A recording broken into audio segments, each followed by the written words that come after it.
ہونی ہے، اس لیے آج آرام کر لیتے ہیں، مجھے بھی بڑی ٹائٹ نیند آ رہی ہے، پلیز مجھے میرا کمرہ دکھا دیں، سفر کی تھکان کافی ہو گئی ہے۔ اس کے چہرے سے تھکن کے آثار واضح دکھائی دے رہے تھے۔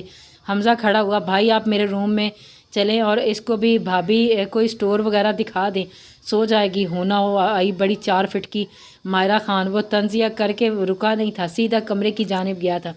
حمزہ نے سڑا سا منہ بنایا تھا، وہ مستجاب کو سمجھا کر اپنے کمرے کی جانب جا رہی تھی، لیکن برق کی پکار پر رکی۔ مشام، مجھے آپ سے بات کرنی ہے۔ اس کی پشت ان تینوں بھائیوں کی جانب تھی۔ وجدان اور مستجاب بھی برق کو پکار کر رکے تھے۔ وہ مڑی، ہم کہو، اس کا لہجہ سپٹ تھا۔ برق تھوڑا گھبرایا تھا، لیکن آج اس نے سوچ لیا تھا وہ بات کر کے ہی دم لے گا۔ اس نے خود کو کمپوز کیا اور ہمت کر کے بولا، آپ کب تک حفصہ سے ناراض رہیں گی؟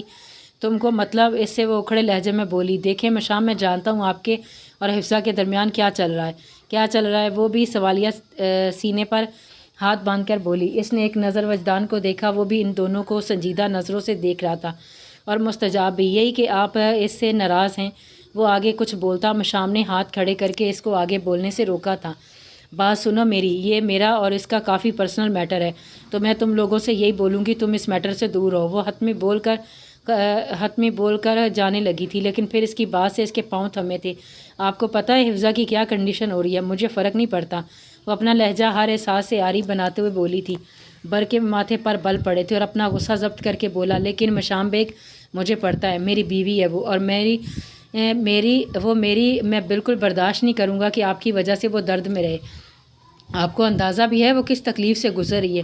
کچھ کھا پی نہیں رہی ہے، بات نہیں کر رہی ہے، صرف روئے جا رہی ہے۔ بخار بھی چڑھ گیا ہے اس کو۔ مشام کے دل کو کچھ ہوا تھا، لیکن وہ اپنے ایموشنز بہت اچھے سے چھپا لیتی تھی۔ تو میں کیا کروں؟ اس نے اپنے لہجے کو مضبوط بناتے ہوئے کہا تھا۔ برق نے بے بسی سے اس کی طرف دیکھا اور ضبط کرتے ہوئے بولا، پلیز مشام، اتنی ظالم نہ بنے آپ بولتی ہیں نا کہ بہن ہے تو وہ آپ کی گڑیا ہے، تو آپ اپنی بہن کے ساتھ ایسا کیسے کریں گی؟ نہایت افسوس کی بات ہے کہ یہ پھر آپ نے کبھی اس کو بہن مانا ہی نہیں ہے۔ آپ کے لیے صرف آپ کا بھائی حمزہ ہے، اس کے علاوہ کوئی نہیں۔ مشام نے ضبط سے جبڑے بیچے اس کے مد مقابل آئی، اس کی جلتی آنکھوں میں دیکھا اور مضبوط لہجے میں بولی، تکلیف ہو رہی ہے آپ کو؟ آپ اپنے پیار کو تکلیف میں دیکھ کر، آپ کو تو خون کا رشتہ بھی نہیں ہے نہ، پھر بھی آپ کو تکلیف ہو رہی ہے۔ برق شاہ، اسی طریقے سے مجھے بھی ہوئی تھی جب اس نے ساری محفل میں مجھے 2 منٹ میں پرایا کیا تھا۔ اپنا دکھ اس نے اپنی آنکھوں سے چھپایا تھا اور میں صرف اس کا چہرہ دیکھ ہی سکی تھی۔ تم جانتے ہیں مجھے کتنی تکلیف ہوئی ہوگی؟ اب میں بھی چاہتی ہوں وہی درد، وہی تکلیف وہ بھی محسوس کرے جتنی میں نے محسوس کی تھی، اور تم سے میں اتنا کہوں گی کہ یہ میرا اور اس کا پرسنل میٹر ہے، تم اس سے دور رہو تو زیادہ بہتر ہوگا۔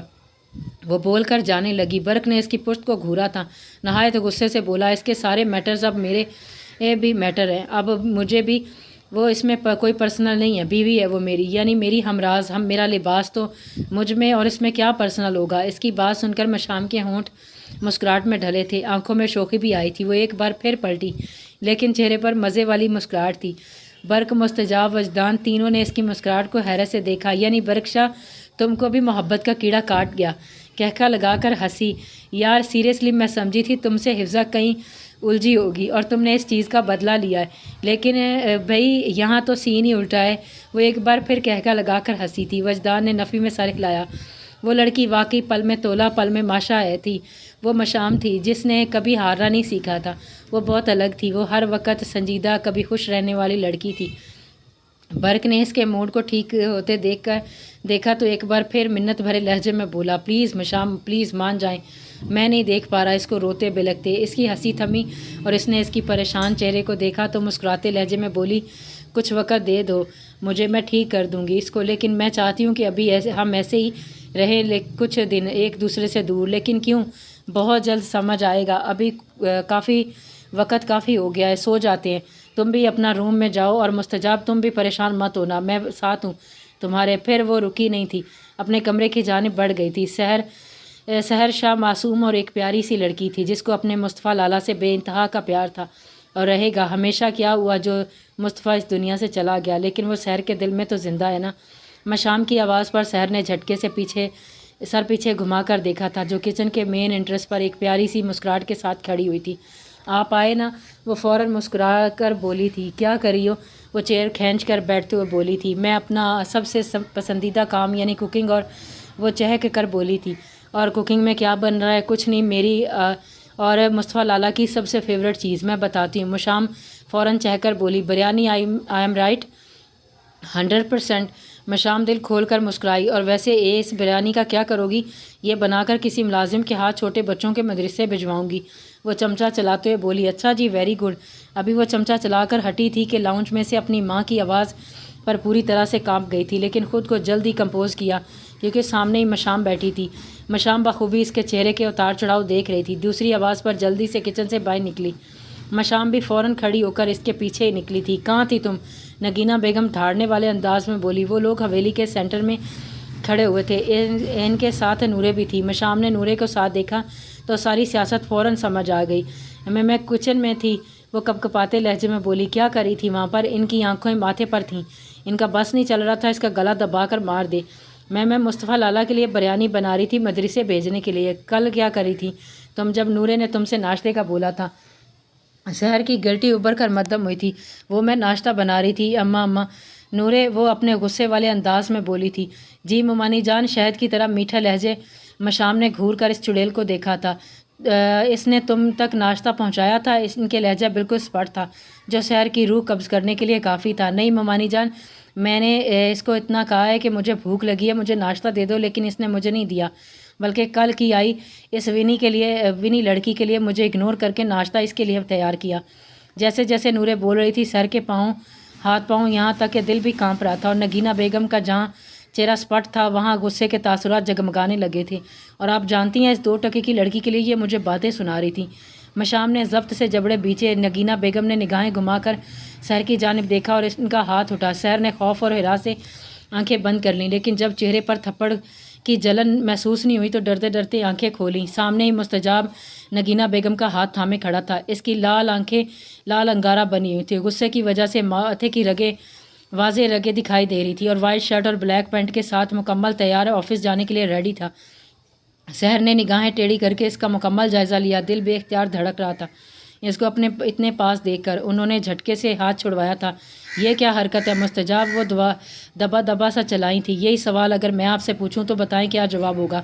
کیسا سوال؟ وہ دبابن بولی تھیں۔ آپ کس لیے سر عام شہر پر ہاتھ اٹھا رہی ہیں؟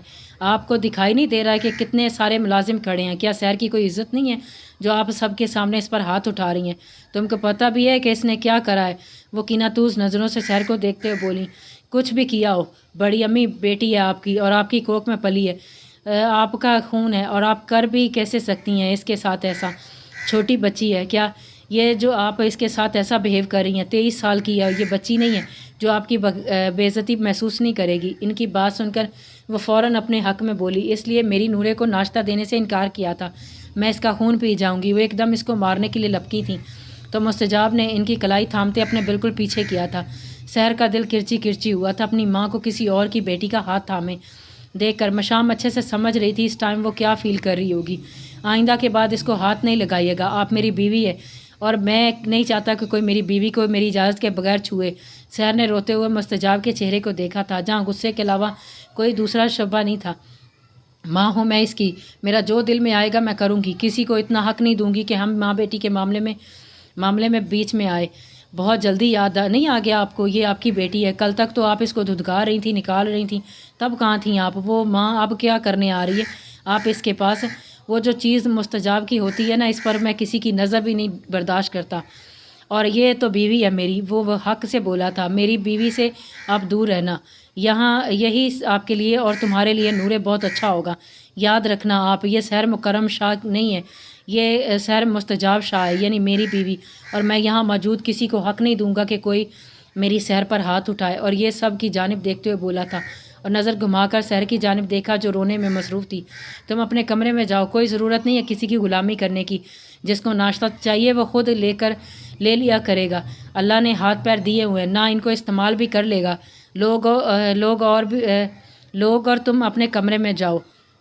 اس کی بات سے سحر روتے ہوئے اپنے کمرے کی جانب بڑھ گئی تھی۔ وہ اس کی پشت کی طرف جب بھی دیکھتا رہا جب تک وہ آنکھوں سے اوجھل نہیں ہوگی۔ اس کے اوجھل ہوتے ہی وہ بھی بول کر آفس کے لیے بڑھا تھا۔ پیچھے نگینہ بیگم نے ضبط سے مٹھیاں بیچھی تھیں۔ جاری ہے۔